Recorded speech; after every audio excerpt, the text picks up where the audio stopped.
तो hello dear student, आज हम स्टार्ट करने जा रहे हैं चैप्टर 1। और उसके लिए सबसे पहले हम देखेंगे कि सिलेबस 12 के लिए क्या है। तो चलिए चलते हैं बिना कोई समय गवाए।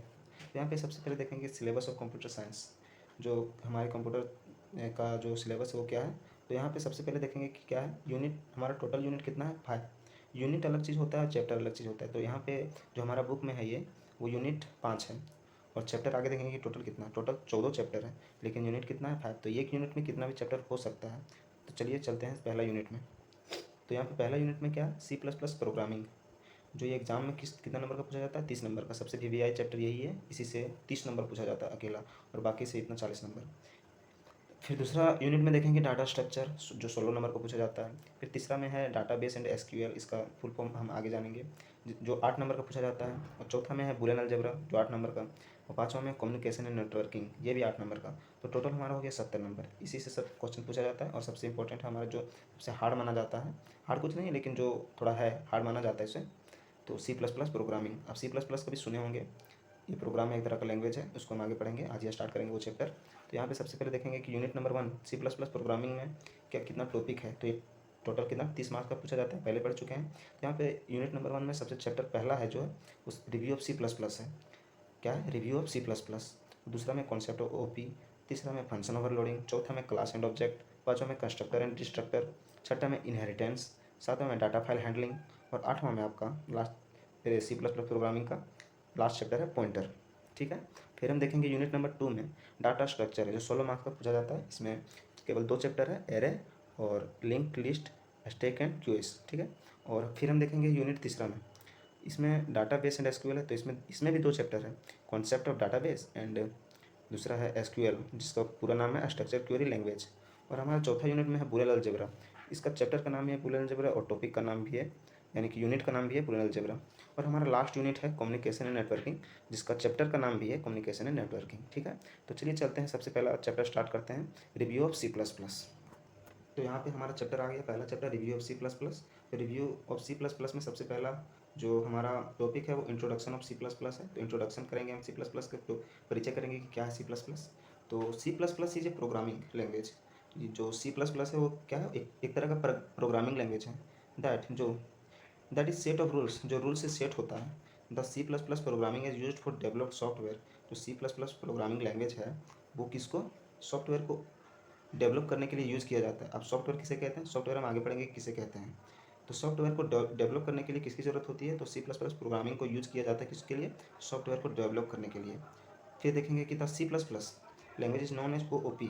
जो C++ लैंग्वेज है वो किस नाम से जाना जाता है, तो OOP, इसका पूरा नाम है ऑब्जेक्ट ओरिएंटेड प्रोग्रामिंग।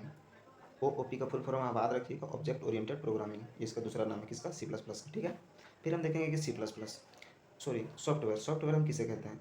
तो the software is a set of program. जो सॉफ्टवेयर है वो सेट ऑफ प्रोग्राम से सेट किया हुआ होता है। That can be seen and feel, जो देखा जाता है और फील किया जाता है, बट कांट बी टच्ड, लेकिन उसे हम छू नहीं सकते हैं। जैसे कि आप अपने मोबाइल में ही कुछ चलाते होंगे, इंस्टा या कोई ऐप हो, व्हाट्सअप हो, ट्विटर हो, कुछ भी हो, तो उसे आप देखेंगे कि आप सोचते होंगे कि इसको टच कर देते हैं, लेकिन वो वास्तव में नहीं टच कर पाते हैं, क्योंकि वो अंदर है, वो क्योंकि सॉफ्टवेयर, उसे टच कभी नहीं किया जा सकता, सिर्फ केवल फील और देखा जा सकता है। आप सोचते हैं कि उसको टच, तो आप उसको वास्तव में टच नहीं कर रहे हैं, आप तो स्क्रीन को टच कर रहे हैं। ठीक है। तो इसी को कहते हैं हम सॉफ्टवेयर।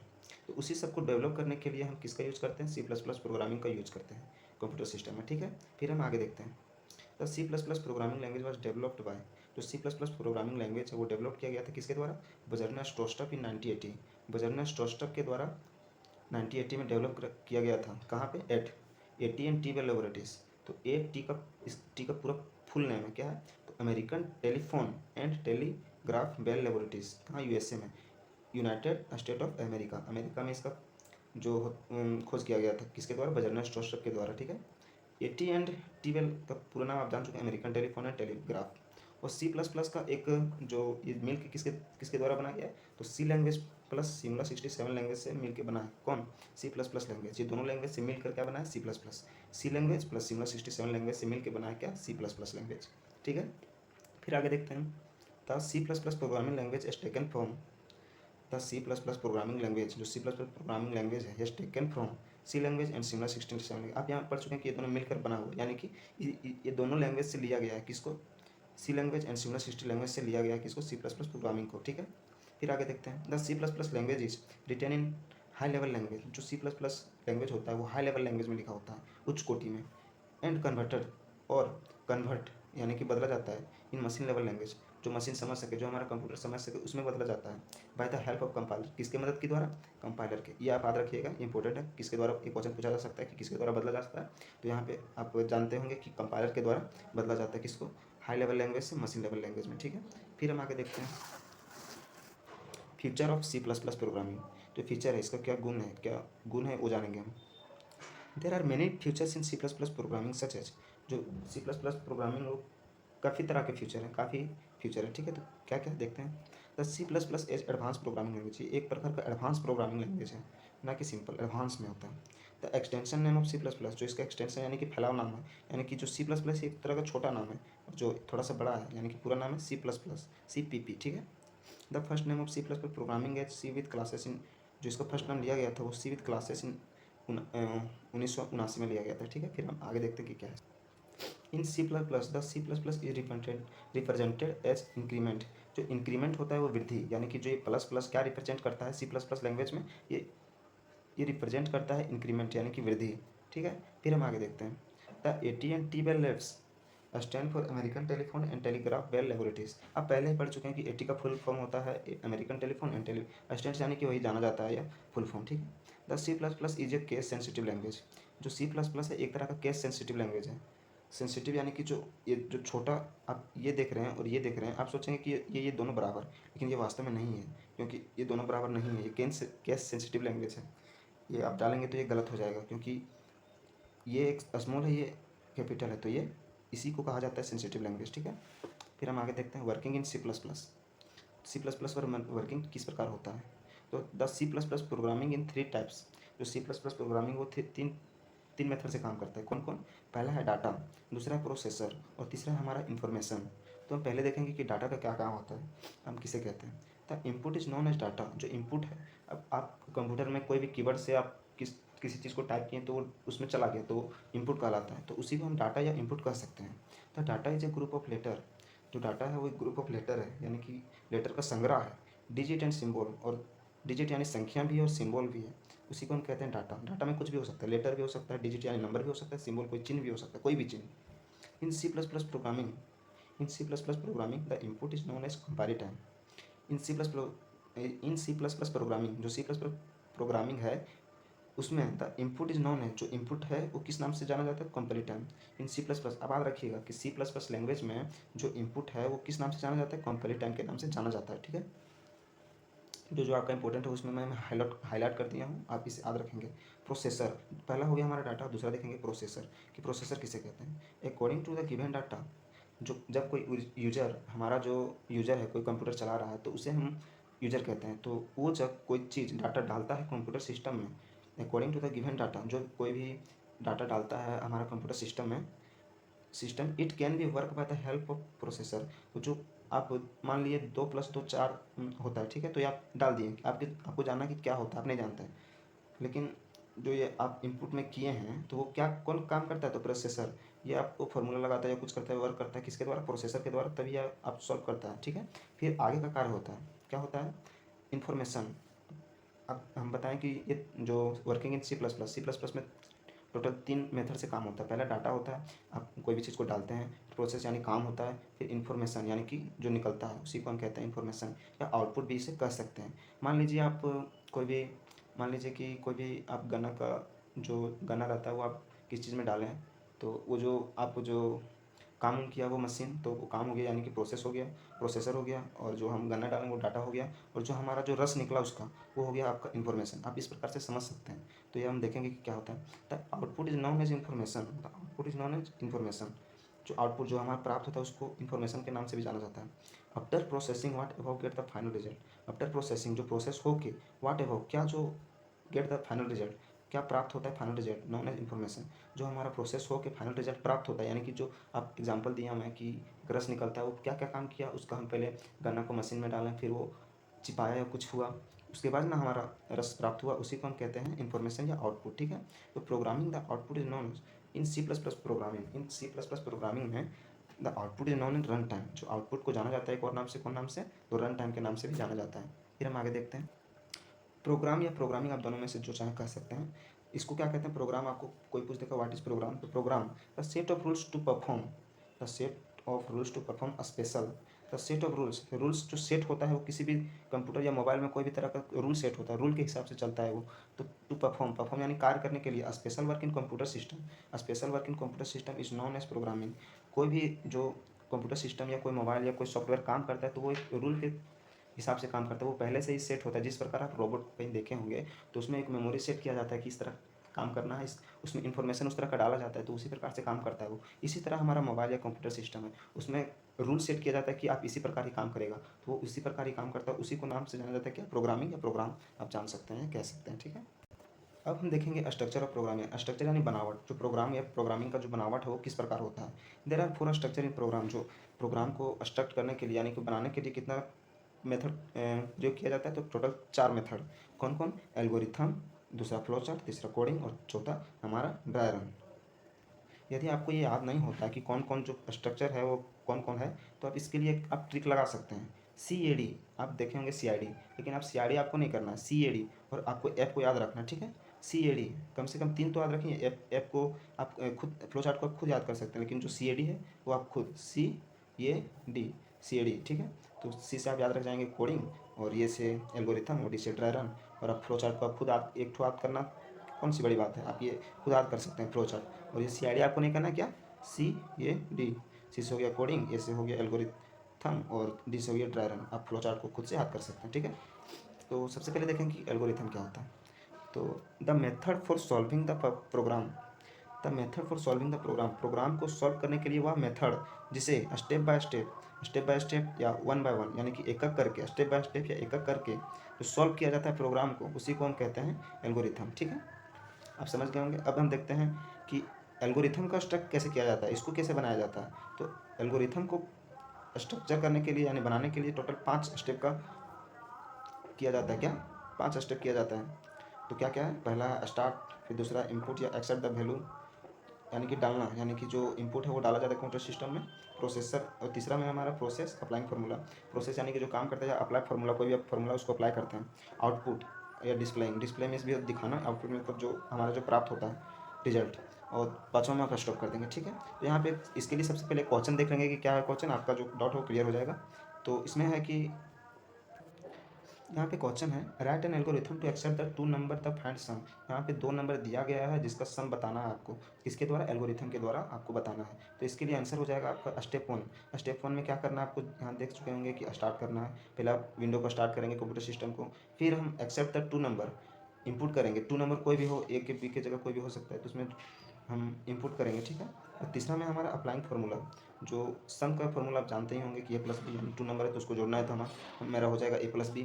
और चौथा स्टेप है हमारा डिस्प्ले द रिजल्ट सम, जो भी यहाँ सम करके जो रिजल्ट आए उसको डिस्प्ले करेंगे हम। तो पाँचवा हमारा स्टॉप हो गया, ठीक है। इसके लिए एक और क्वेश्चन देख लेंगे, आपको पूरा डाउट क्लियर हो जाएगा। यहाँ दूसरा क्वेश्चन है, write an algorithm to accept the 3 number then find product. यहाँ पे 3 नंबर दिया गया और उसका आपको पता करना है कि उसका प्रोडक्ट यानी गुना क्या होगा, ठीक है। तो स्टेप 1 में आप जानते ही होंगे क्या करना है, स्टार्ट करना है। दूसरा में क्या है, एक्सेप्ट द 3 नंबर ABC, यानी कि ABC को एक्सेप्ट करना है, इंपोर्ट करना है। अप्लाइंग फार्मूला प्रोडक्ट, आप गुना करेंगे तो आपको जो पता होगा कि गुना करने में तीनों को गुना कर देंगे, तो गुना करने के लिए A × B × C कर देंगे। फिर आपको जो गुना करके आएगा हमारा, तो डिस्प्ले द रिजल्ट प्रोडक्ट, जो प्रोडक्ट हमारा गुना करके आया वो दिखाएंगे हम, और पाँचवा हमारा स्टॉप हो जाएगा। फिर हम आगे बढ़ते हैं क्या होता है। इसके लिए एक और क्वेश्चन देख लेते हैं, write an algorithm to find the area of triangle. Area of triangle यानी कि त्रिभुज का जो क्षेत्रफल होता है वो हमको फाइंड करने बोल रहा है। तो हम यहाँ पे सबसे पहले देखेंगे क्या है। तो सबसे पहले क्या करना होता है, सबसे पहले हमारा स्टार्ट करना होता है। सबसे पहले हम स्टार्ट करेंगे, फिर दूसरा में जो दूसरा स्टेप है हमारा एक्सेप्ट द वैल्यू, वैल्यू यानी कि जो B × H, आप पढ़े होंगे पहले क्लास में ही कि जो त्रिभुज का फॉर्मूला होता है 1/2 आधार गुना ऊंचाई होता है, 1/2 B × H, बेस यानी हाइट, ठीक है। तो यहाँ पे देखेंगे कि जो 1/2 है यहाँ पे नहीं लगाना है, क्योंकि यहाँ भी एक नंबर को हम जो नंबर रहता है उसको सिर्फ इनपुट करेंगे। फिर हम तीसरा स्टेप में क्या करेंगे, applying formula of triangle, area of triangle, जो फार्मूला है एरिया ऑफ ट्रायंगल को उसको सिर्फ लिखेंगे। तो इसका जो एरिया ऑफ ट्रायंगल का फार्मूला क्या होता है, तो 1/2 B × H। आपको जब इंपुट करना होगा तो आप सिर्फ नंबर को इंपुट करिएगा, फार्मूला तो आपका तीसरा स्टेप में है, इसमें सिर्फ इंपुट करेंगे क्या, नंबर, और इसमें जो तीसरा स्टेप में है उसमें आप फार्मूला लगाएंगे, पूरा फार्मूला। तो इसका फार्मूला क्या होता है त्रिभुज का, 1/2 B यानी कि बेस, H यानी हाइट आधार गुना ऊंचाई। तो यहाँ पे डिस्प्ले द रिजल्ट चौथा स्टेप में क्या करेंगे हम, display the result of area of triangle. जो आपको यहाँ सॉल्व करके जितना भी आएगा हमारा रिजल्ट वो आपको यहाँ शो करना है। पाँचवा में आपका स्टोर।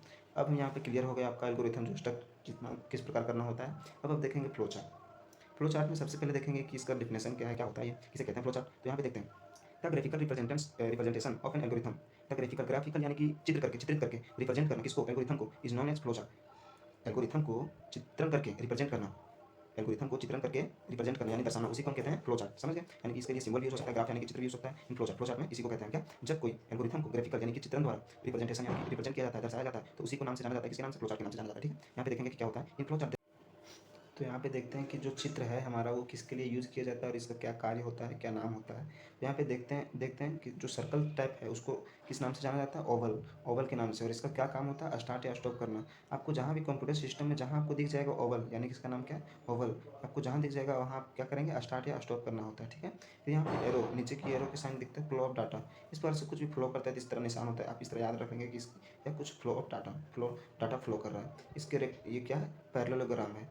पैरेललोग्राम का यूज होता है इनपुट या आउटपुट करने के लिए। ठीक है, और जो यहाँ रेक्टेंगल यानी आयत है, प्रोसेसिंग या अप्लाइंग फार्मूला करने के लिए यूज होता है। ये आपको डायमंड दिख रहा है तो डायमंड को डिसीजन मेकिंग के लिए यूज किया जाता है। ठीक है, अब आगे देखेंगे कि तीसरा हमारा क्या है, कोडिंग है।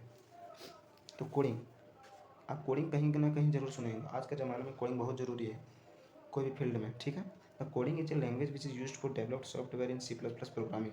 यहाँ पे the coding is a language, जो कोडिंग है वो एक तरह का क्या लैंग्वेज है, एक तरह का भाषा है, which is used for developed software in C++ programming, जो यूज किया जाता है सॉफ्टवेयर को डेवलप करने के लिए, किसमें, C++ प्रोग्रामिंग में। कोडिंग एक प्रकार का भाषा है जिसे डेवलप सॉफ्टवेयर को डेवलप करने के लिए यूज किया जाता है, किसमें, C++ प्रोग्रामिंग में। फिर ठीक है, फिर आगे देखते हैं, the coding is a written in high level language. जिस तरह हमारा C++ हाई लेवल लैंग्वेज में लिखा है उसी तरह हमारा जो कोडिंग है वो भी हाई लेवल लैंग्वेज में लिखा होता है। Converted in machine level language by the help of compiler.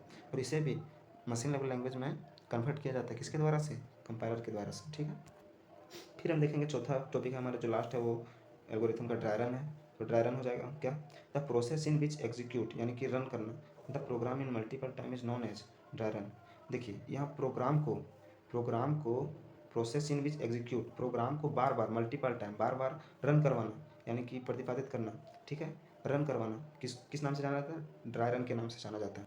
यहाँ पे हम सही से डेफिनेशन जानेंगे कि वह प्रक्रिया जिसमें प्रोग्राम को बार बार रन करवाया जाता है, एग्जीक्यूट करवाया जाता है, वह प्रक्रिया जिसमें प्रोग्राम को बार बार रन करवाया जाता है उसको किस नाम से जाना जाता है, तो ड्राई रन के नाम से जाना जाता है। तो इसके लिए एक एग्जांपल है, यहाँ पे दिया होगा आपको क्वेश्चन कि i बराबर 1 to 5 है और s बराबर 0 है। तो यहाँ पे फॉर्मूला भी आपको दिया होगा कि s प्लस इतना निकालना है आपको।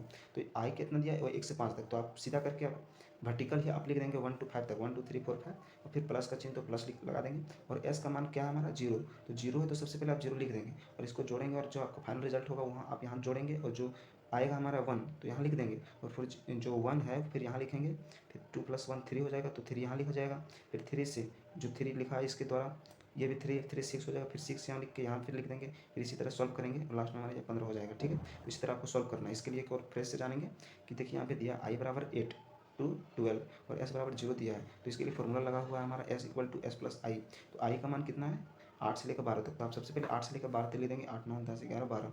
फिर हम देखेंगे कि s का मान कितना है, s का मान 0 है, तो अब 0 पहले लिख देंगे। फिर हम सबसे पहले ये दोनों को जोड़ेंगे, 8 + 0 कितना हो जाएगा हमारा 8, और जो हमारा ये 8 आएगा उसके नीचे, जस्ट उसके नीचे सेकंड वाला में इसको जोड़ देंगे, 8 + 9 कितना हो जाएगा हमारा 17 हो जाएगा। फिर ये दूसरा जो 17 आया फिर हम तीसरा वाला में, फिर ये तीसरा जो यहाँ आएगा वो चौथा वाला में, फिर ये चौथा आएगा वो पाँचवा वाला में। ठीक है, इस प्रकार हमारा ये सॉल्व होता है किसमें, ड्राई रन में। तो इसको बार बार रन करवाया जा रहा है, इसी को कहते हैं हम ड्राई रन। ठीक है, फिर हम देखेंगे ये इंपॉर्टेंट टॉपिक है टोकन। टोकन एक इंपॉर्टेंट टॉपिक है। ठीक है, तो इसको एक और नाम से जाना जाता है, किसको, लेक्सिकल यूनिट के नाम से जाना जाता है इसे। तो इसका हम देख लेंगे कि डिफिनेशन क्या है। तो स्मॉलेस्ट इंडिविजुअल यूनिट, इंडिविजुअल यानी कि होता है खास एकक करके, तो स्मॉलेस्ट इंडिविजुअल यूनिट यानी कि एक विशिष्ट प्रकार का जो यूनिट होता है वो सबसे छोटा इन ये program is known as token. Program में वह सबसे छोटा इकाई जो जाना जाता है किसके नाम से, टोकन द्वारा। प्रोग्राम में वह सबसे छोटा इकाई, प्रोग्राम में जो सबसे छोटा इकाई होता है उसी को टोकन कहते हैं। ठीक है, इसको किस नाम से जाना जाता है, इसको लेक्सिकल यूनिट के नाम से भी जाना जाता है, it is also known as lexical unit. अब देखेंगे कि टाइप्स ऑफ टोकन, टोकन का कितना प्रकार होता है। तो इसका टोटल 5 प्रकार होता है।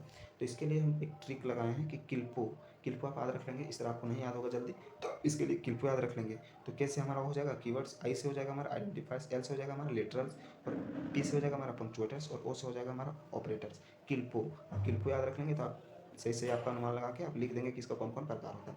तो हम चलिए चलते हैं, सबसे पहले कीवर्ड्स का क्या होता है, क्या डेफिनेशन होता है, उसके बारे में जानेंगे। तो यहाँ हम पढ़ेंगे कीवर्ड किसे कहते हैं। तो कीवर्ड, कीवर्ड का काफ़ी टॉपिक है, मतलब यानी कि काफ़ी पॉइंट है, तो हम पॉइंट वाइज पॉइंट पढ़ेंगे कि किस तरह का कीवर्ड कहा जाता है। तब keyword is a reserve word, reserve यानी कि जो रखा जाता है, यानी कि जो एक प्रशिक्षण द्वारा रखा जाता है, वो कभी बदलता नहीं है, रिजर्व वर्ड पहले से रखा गया है उसमें। तो the keyword is a reserve word. फिर दूसरा पॉइंट हम देखेंगे, the keyword is a special meaning word, या एक प्रकार का स्पेशल मीनिंग वर्ड निकालता है। The keyword is known as predefined, इसको एक और नाम से जाना जाता है, प्री डिफाइंड, किसको, कीवर्ड को। The keyword is a contain only letter, यानी कि ये जो ये है वो संख्या को नहीं रखता है, डिजिट को नहीं रखता है, या ना ही सिंबल को रखता है, ये केवल किसको रखता है, ये केवल लेटर को रखता है। The keyword always written in small letter, जो कीवर्ड है वो हमेशा किस में लिखा होता है, स्मॉल लेटर में, इसमें बड़ा लेटर नहीं होगा। The colour of keyword is white, आप कहीं भी देखेंगे कंप्यूटर द्वारा कीवर्ड को आप हमेशा वाइट कलर में होता है, ठीक है। There are 95 keywords present in C++, जो C++ प्रोग्रामिंग लैंग्वेज है उसमें टोटल कितना कीवर्ड है, तो 95 कीवर्ड है, ठीक है। फिर हम आगे देखेंगे कुछ नाम है, सम नेम ऑफ कीवर्ड्स है जो C++ में है, वो कुछ इंपॉर्टेंट नाम है, तो उसको हम जान लेंगे कि इंट है, जो इंटीजर का पूरा नाम इंट है, फ्लोट है, कैर है, लॉन्ग है, डबल है, इसको इतना इंपॉर्टेंट नहीं है, फिर भी आप याद रख सकते हैं। वर्ड है, इफ़ है, एल्स है, स्विच, केस, ब्रेक, कंटिन्यू, आप यहाँ पे देख सकते हैं, स्क्रीनशॉट ले सकते हैं, पढ़ सकते हैं। इसके लिए सिर्फ आप 5 याद रख लेंगे इस प्रकार से, जो IFCLD है, इंट, फ्लोट, कैर, लॉन्ग, डबल। इसके लिए एक फॉर्मूला हो जाएगा आपका हमारा FILCD, फिलकर। तो हमारा F से हो जाएगा हमारा फ्लोट, I से हो जाएगा हमारा इंट, L से हो जाएगा हमारा लॉन्ग, और C से हो जाएगा हमारा कैर, और D से हो जाएगा हमारा डबल। इसे आप याद रख सकते हैं, फिलकर किसी भी तरह से आपको एक 5 याद रख लीजिए, इतना इंपॉर्टेंट नहीं है, फिर भी 5 अगर कभी पूछे तो आप बता सकते हैं, इतना याद रखना चाहिए, 5 आप याद रखेंगे, ठीक है। अब दूसरा पॉइंट हम देखेंगे आइडेंटिफायर्स, टोकन का प्रकार चल रहा है, पहला में हमारा कीवर्ड्स था और दूसरा में हमारा क्या है, आइडेंटिफायर्स है। The identifiers is just like a variable, तो आइडेंटिफायर्स वो वेरिएबल है, यानी कि बदलता रहता है, आइडेंटिफायर्स वेरिएबल यानी कि बदलता रहता है, और इसका उल्टा होता है कांस्टेंट, यानी नहीं बदलता है। तो हम इसका पॉइंट देखेंगे कौन क्या क्या पॉइंट है। तो identifiers is not reserve word, जो हमारा जो कीवर्ड्स था वो एक रिजर्व वर्ड था, लेकिन जो आइडेंटिफायर्स है वो रिजर्व वर्ड नहीं है। Identifiers is an user defined word, जो हमारा यूजर, जिस प्रकार हमारा यूजर जो कंप्यूटर चलाता है जिस प्रकार वो यूज करेगा उसी प्रकार हो जाएगा, और जो कीवर्ड है वो ऐसा नहीं है, जिस प्रकार वहाँ लिखा गया उसी प्रकार होगा, लेकिन जो आइडेंटिफायर्स है वो यूजर जो जिस तरह डिफाइन करेगा उसी तरह का वर्ड बन जाएगा। The identifiers contain letter, digit and symbol that is underscore, जो हमारा जो कीवर्ड था उसमें केवल क्या था, स्मॉल लेटर से सिर्फ ओनली वन लेटर को कंटेन यानी कि रखा जाता है, लेकिन आइडेंटिफायर्स में ऐसा नहीं है, इसमें लेटर भी हो सकता है, डिजिट भी हो सकता है और सिंबल, लेकिन जो सिंबल है वो सिर्फ एक ही तरह का हो सकता है, क्या, अंडरस्कोर, इसके अलावा कुछ नहीं हो सकता, ठीक है। The identifiers always started with letter and underscore, जो आइडेंटिफायर्स है वो उसका क्या निशान है, वो है हमेशा लेटर के साथ या अंडरस्कोर के साथ स्टार्ट होता है, यानी कि देख सकते हैं कोई जीमेल लिखते हैं तो सबसे पहले आप नंबर थोड़ी ना लिख देंगे, सबसे पहले आप लिखेंगे कि सूर्या अंडरस्कोर 123, ये जीमेल, ये इस तरह आप लिख सकते हैं, ठीक है। लेकिन आप पहले अंडरस्कोर भी लिख सकते हैं इस तरह, इसके लिए ये वैलिड है, लेकिन आप पहले लेटर को लिख देंगे तो इसके लिए वैलिड नहीं है, इसलिए यहाँ पे लिखा हुआ है the identifiers always started with letter and underscore, हमेशा लेटर के साथ या अंडरस्कोर के साथ स्टार्ट किया जाता है। The identifiers written in lower case, upper case and letter, तो आइडेंटिफायर्स है रिटन इन लोअर केस में लिखा जाता है, अपर केस एंड लेटर को लिखा जाता है, ठीक है। तो आइडेंटिफायर्स का हम कुछ क्वेश्चन कर लेंगे, इसके लिए हमारा डाउट क्लियर हो जाएगा कि क्या कौन वैलिड होता है कौन इनवैलिड होता है, ठीक है। तो यहाँ पे देखेंगे कि आप बताएंगे कि ABC 1 2 3, सबसे पहले हमारा ये लेटर से स्टार्ट हुआ तो ये वैलिड माना जाएगा, ये भी लेटर से स्टार्ट, लेकिन यहाँ बीच में आपको स्पेस दिख रहा है, स्पेस है तो ये वैलिड नहीं है, क्या, इनवैलिड है। यहाँ पे देख सकते हैं 1 2 3, पहले आपका जो है लेटर के बजाय क्या आ गया, नंबर आ गया, यानी कि ये इनवैलिड है, गलत है। माई फाइल, यानी कि यहाँ स्पेस है, ये भी इनवैलिड है। माई फाइल, ये स्पेस नहीं है, यानी और लेटर से भी स्टार्ट है तो यहाँ पे वैलिड माना जाएगा। ABC@gmail 1 2 3, ये इनवैलिड है, हम आपको बता चुके हैं कि कोई भी सिंबल नहीं होना चाहिए, केवल अंडरस्कोर होना चाहिए, यहाँ पे @gmail, इसलिए इनवैलिड माना गया है। तो रोल नंबर, यहाँ पे पॉइंट है, यहाँ भी पॉइंट है, तो यानी स्पेस भी यानी कि गलत है, इनवैलिड। रोल और स्पेस सॉरी अंडरस्कोर नंबर, यानी कि ये सही, क्योंकि जो अंडरस्कोर है वो वैलिड माना जाता है आइडेंटिफायर्स में, तो वैलिड है। XY10, ये भी यानी कि ये नंबर है वो बीच में यानी स्टार्ट में नहीं, ये भी वैलिड है। माई फाइल इनवैलिड, क्योंकि यहाँ पे स्पेस है, ठीक है। आगे देखेंगे लिटरल्स, तीसरा में हमारा लिटरल्स है, जो इसको एक और नाम से जाना जाता है कांस्टेंट के नाम से। तो literals after that it never change the value during program run in C plus plus. Literals after that it can never, जो लिटरल्स, यहाँ पे देखेंगे तीसरा पॉइंट हमारा लिटरल्स है, जो किल्पो हम दिए थे ट्रिक कैसे होता है कीवर्ड्स और आई से आइडेंटिफायर्स। तीसरा में हमारा एल यानी कि लिटरल्स। तो हम लिटरल्स के बारे में जानेंगे, टाइप्स ऑफ टोकन चल रहा है, आप याद रखेंगे। फिर हम देखते हैं यहाँ पे लिटरल्स किसे कहते हैं। Literals after that it never change the value during program, यानी कि जब कोई प्रोग्राम को बनाया जाता है तो लिटरल्स वो अपना वैल्यू जो प्रोग्राम दौड़ा रहा है यानी कि चला रहा है वो कभी चेंज नहीं करता है, उसी को हम कहते हैं लिटरल्स, इसलिए इसका नाम कांस्टेंट है। आप किसी भी सी प्लस प्लस लैंग्वेज में किसी भी प्रोग्राम को चला रहे हैं, ठीक है, या टाइप कर रहे हैं, तो वो आपका जो वैल्यू है वो कभी नहीं बदलेगा लिटरल्स का, उसी को हम कहते हैं कांस्टेंट यानी कि लिटरल्स। जो लिटरल्स होता है ऑल्सो नोन एज कांस्टेंट, इसका एक और जाना जाता है किस नाम से, तो कांस्टेंट के नाम से, क्योंकि ये नहीं बदलता है, ठीक है। यहाँ पे देखेंगे कि जो आइडेंटिफायर्स और कीवर्ड्स का कोई प्रकार नहीं था, लेकिन यहाँ पे लिटरल्स का 4 प्रकार। यहाँ पे देखेंगे कि हमारा जो आइडेंटिफायर्स और कीवर्ड्स था उसका कोई प्रकार नहीं था, लेकिन जो हमारा जो लिटरल्स है उसका 4 प्रकार है। वो कौन कौन है? इंटेजर है, फ्लोटिंग है, कैरेक्टर है और स्ट्रिंग है। तो इसका हम एक ट्रिक देंगे, ट्रिक यहाँ पे एक देंगे कि आप कोई भी बैंक में जाते हैं तो वहाँ पे लगता है कि IFSC कोड, IFSC कोड, ठीक है। तो इस प्रकार हम IFSC कोड से हमारा ये जो इसका जो टाइप्स है किसका, लिटर्स का, वो हमारा याद हो जाएगा। क्या? आई से इंटीजर, एफ से हो जाएगा फ्लोटिंग, और एस से हो जाएगा हमारा स्ट्रिंग कांस्टेंट, और हमारा सी से हो जाएगा कैरेक्टर कांस्टेंट। तो इस प्रकार आप याद रख सकते हैं कि जो लिटर्स का वो कितना प्रकार होता है। तो फिर देखते हैं कि जो पहला है इंटीजर कांस्टेंट, वो क्या होता है। इंटीजर कांस्टेंट है used to display only decimal number. जो इंटीजर कांस्टेंट है वो केवल यूज़ किया जाता है डिस्प्ले ओनली, दिखाने के लिए। ओनली किसको? डेसिमल नंबर को दिखाने के लिए केवल यूज़ किया जाता है किसका? इंटीजर कांस्टेंट का। तो इंटीजर कांस्टेंट का कुछ टॉपिक है। The integer constant can't display fractional number. ये फ्रैक्शनल नंबर को, जैसे कि 22/7 या 4/3, इस तरह का नंबर को ये डिस्प्ले नहीं कर सकता। The short name of integer constant is int. जिसका शॉर्ट नेम है इंटीजर कांस्टेंट को, क्या है? इंट है। The size of integer constant is 2 bite.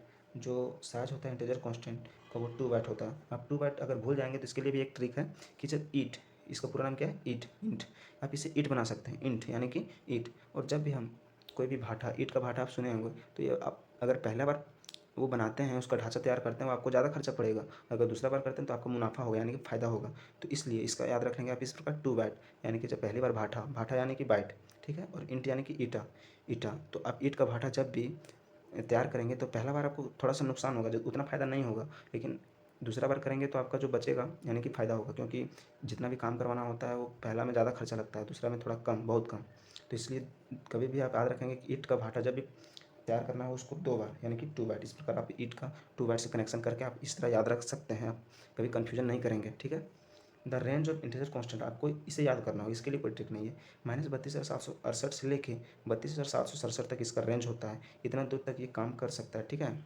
फिर हम आगे देखते हैं, इसका कुछ एग्जांपल है। 17, 350 माइनस, कुछ भी एग्जांपल ले सकते हैं किसके किसके अंदर, -32,768 से +32,768 के बीच आप कोई भी एग्जांपल ले सकते हैं, ठीक है। इसके अंदर ये काम करता है कौन? तो आपका हो गया इंटीजर कांस्टेंट। दूसरा हमारा है फ्लोटिंग कांस्टेंट।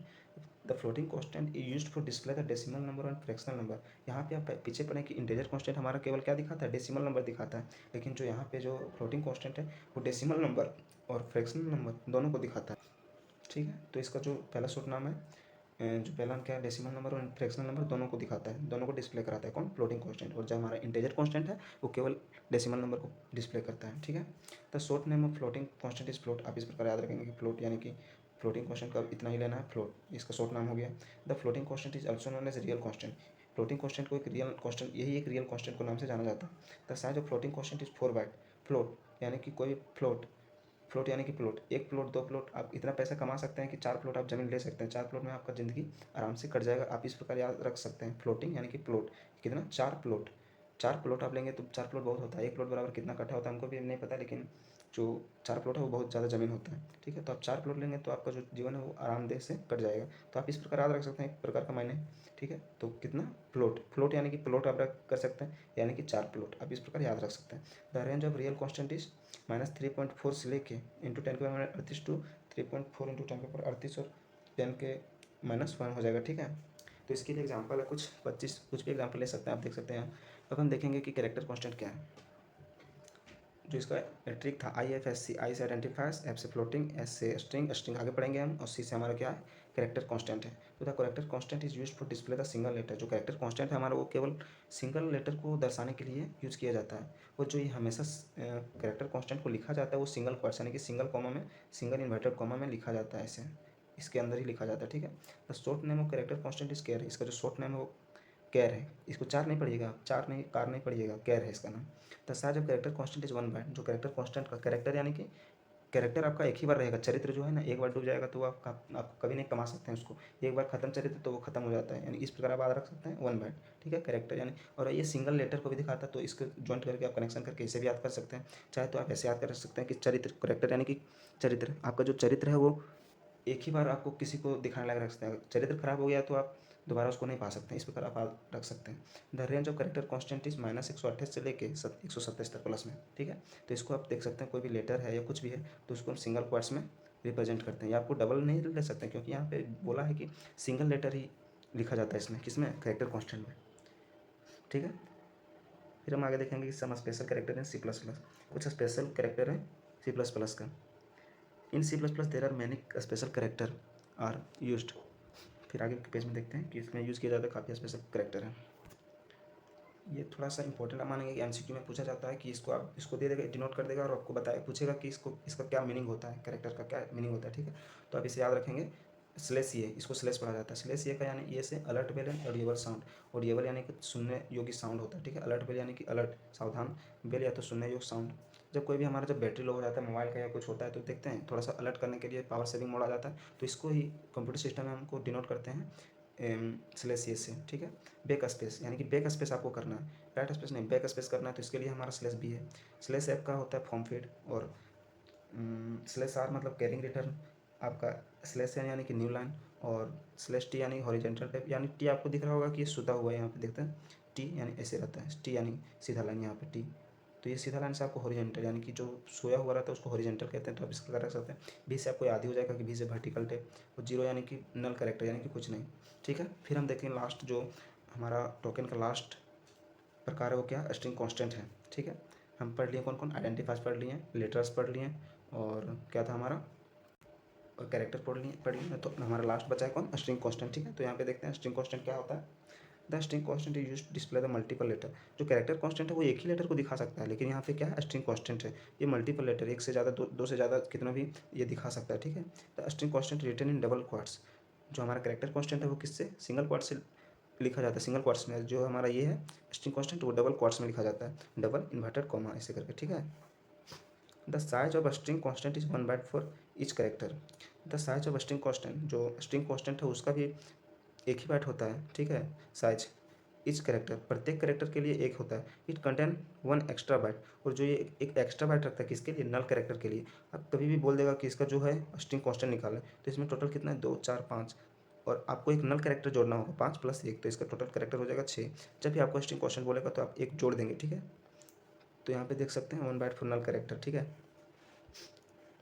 अब देखेंगे पंक्चुएटर्स, हमारा एक मेन टॉपिक है पंक्चुएटर्स, चौथा है जो हमारा जो यहाँ पे क्या है हमारा पंक्चुएटर्स, जो कि हम यहाँ लिटर्स का प्रकार पढ़ लिए। अब हमारा चौथा पॉइंट क्या है, पंक्चुएटर्स। यहाँ पे देख सकते हैं टाइप्स ऑफ टोकन में कीवर्ड्स पढ़ लिया, आइडेंटिफाई पढ़ लिया, लेटर्स था तो लेटर्स का 4 प्रकार था वो पढ़ लिए हैं। फिर हम देखेंगे चौथा ऑपरेटर्स, ठीक है। चौथा पॉइंट है हमारा ऑपरेटर्स। तो यहाँ पे देखेंगे ऑपरेटर्स क्या होता है। The symbol which is used for separate the program is known as punctuators. दो सिंबल, वैसा सिंबल विच इज जो used for separate the program, program को सेपरेट यानी कि अलग करने के लिए यूज किया जाता है, उससे हम क्या कहते हैं, पंक्चुएटर्स कहते हैं। दो सिंबल, वैसा सिंबल विच इज जो यूज्ड फॉर सेपरेट, जो अलग करने के लिए यूज किया जाता है किसमें, the program is known as punctuators, उसे पंक्चुएटर्स के नाम से जाना जाता है। These are many symbol, there are many symbol used in punctuators such as. Punctuators में कई तरह के जो सिंबल वो यूज करते हैं वो क्या क्या है देखिए। पहला हमारा ब्रैकेट, दूसरा है हमारा सेमीकोलन, जो यहाँ छोटी ब्रैकेट को क्या कहते हैं, ब्रेसेस। मैथ में हम किसको कहते हैं, करली ब्रैकेट, लेकिन यहाँ ब्रेसेस कहेंगे। यहाँ छोटी ब्रैकेट को क्या कहेंगे, पैरेंथेसिस, ठीक है। क्या है, पैरेंथेसिस, PARENTHESIS, पैरेंथेसिस, ठीक है। और चौथा हमारा कोमा, आप इसे जानते हैं होंगे। तो पांचवा में हमारा कोलन, और छठा में सेमीकोलन, और कई प्रकार के। यहाँ पे हमारा सातवां में जो ये प्रोडक्ट है उसको क्या कहते हैं, एस्टेरिक्स। गुना है ये, ठीक है। आठवां हमारा इक्वल टू, ये भी जानते हैं। हैश यानी को जाना जाता है पाउंड साइन के नाम से। और जो हमारा लास्ट है, जो टोकन का लास्ट है, वो ऑपरेटर्स है, ठीक है। तो ऑपरेटर्स किसे कहते हैं देखते हैं। दो symbol which is used for calculation in C++ programming is known as operators. दो सिंबल, वैसा सिंबल विच इज जो यूज्ड फॉर कैलकुलेशन के लिए यूज किया जाता है किसमें, इन C++ प्रोग्रामिंग में, ठीक है, इज नॉन एज ऑपरेटर्स। वैसा सिंबल जो कैलकुलेशन के लिए यूज किया जाता है किसमें, C++ में, उसी को हम ऑपरेटर्स के नाम से जानते हैं। तो ऑपरेटर्स के कुल दो प्रकार हैं, कौन कौन, यूनरी ऑपरेटर्स और बाइनरी ऑपरेटर्स। तो हम देखेंगे कि यूनरी ऑपरेटर्स क्या होता है। Unary operators, those operators which is work upon single variable, those operators which is used for which is work upon single variable is known as unary operators. वैसा operator which is जो work upon single variable, जो किसके ऊपर काम करता है, single variable, यानी कि जो बदलता है, सिंगल तरह से बदलता है, उसको कहते हैं सिंगल वेरिएबल, ठीक है। किसके ऊपर काम करता है, सिंगल वेरिएबल के नाम से काम, इसके ऊपर काम करता है, उसी को कहते हैं यूनरी ऑपरेटर्स। यहाँ कुछ नाम है, आप पढ़ेंगे। Some name of unary operators यहाँ, प्लस को यूनरी प्लस, माइनस को यहाँ पे सिंगल ही आपको दिख रहा है तो इसको unary plus, unary minus, plus plus increment operators, minus minus decrement operators, and ये थोड़ा सा भी है, ये पूछ सकते हैं एग्जाम में, इसलिए इसको याद रखेंगे। एंड को जानते हैं एड्रेस ऑपरेटर से, ठीक है। यहाँ पे सबसे पहले इसको याद रखेंगे, फिर से एक बार दोहरा देता हूँ। यूनरी प्लस, प्लस को माइनस को यूनरी माइनस, प्लस प्लस को इंक्रीमेंट ऑपरेटर्स, माइनस माइनस को डिक्रीमेंट ऑपरेटर्स, और एंड को इसको जरूर याद रखें, एड्रेस ऑपरेटर्स। हम फिर दूसरा इसका प्रकार देखेंगे किसका, ऑपरेटर्स का, binary operators. Those operators which is work upon two और more than is known as binary operator. पहला में हम देखें कि जो सिंगल था वो सिंगल वेरिएबल अप टू काम करता था सिंगल में, सिंगल के ऊपर, लेकिन यहाँ पे वैसा operator which is work upon जो दो और दो से अधिक के ऊपर काम करता है उसको कहते हैं बाइनरी ऑपरेटर्स। बाइनरी ऑपरेटर्स के भी कुछ नाम है, कौन कौन देखते हैं यहाँ। सब name of binary operators, arithmetical operator जिसका नाम है, ये पहला प्रकार का है। बाइनरी ऑपरेटर्स के अंदर कितना प्रकार के आएंगे देखते हैं। अर्थमेटिकल ऑपरेटर्स, जो पहला में एडिशन, इसको भी जानते हैं सब्ट्रैक्शन, इसको मल्टीप्लिकेशन, इसको डिवीजन, इसको मॉडुलस रिमाइंडर। ये डिवीजन है, इसे नहीं रहता है 2/3 बाय, ये डिवीजन है, ये मॉडुलस या रिमाइंडर, ठीक है। आगे देखते हैं। दूसरा में हमारा लॉजिकल ऑपरेटर्स, यहाँ पे दो है। एंड को लॉजिकल एंड बोलेंगे बड़ा से, इसको, इसका नाम है लॉजिकल और, इसका नाम है लॉजिकल नॉट। इस शिफ्ट ऑपरेटर्स के नाम कौन कौन जाना जाता है, ये जो आपको बाएं तरफ ऐसे किया है वो शिफ्ट लेफ्ट है, ये दाएं तरफ किया है शिफ्ट राइट है। असाइनमेंट ऑपरेटर्स, इक्वल टू को असाइन से, प्लस इक्वल टू को असाइन प्लस से, माइनस इक्वल टू को असाइन माइनस से, इनटू इक्वल टू को असाइन प्रोडक्ट से। और रिलेशनल ऑपरेटर्स को जाना जाता है किसके से, इससे ग्रेटर देन जानते हैं, less than, greater than, equal to. Math में इसको एक साथ लिखा जाता है ऐसे करके, लेकिन यहाँ इसमें नहीं, ये अलग अलग करके लिखा जाता है, ग्रेटर देन, इक्वल टू, और ये लेस देन, इक्वल टू। यही हमारा थोड़ा सा टॉपिक, फिर हम आगे कंटिन्यू करेंगे।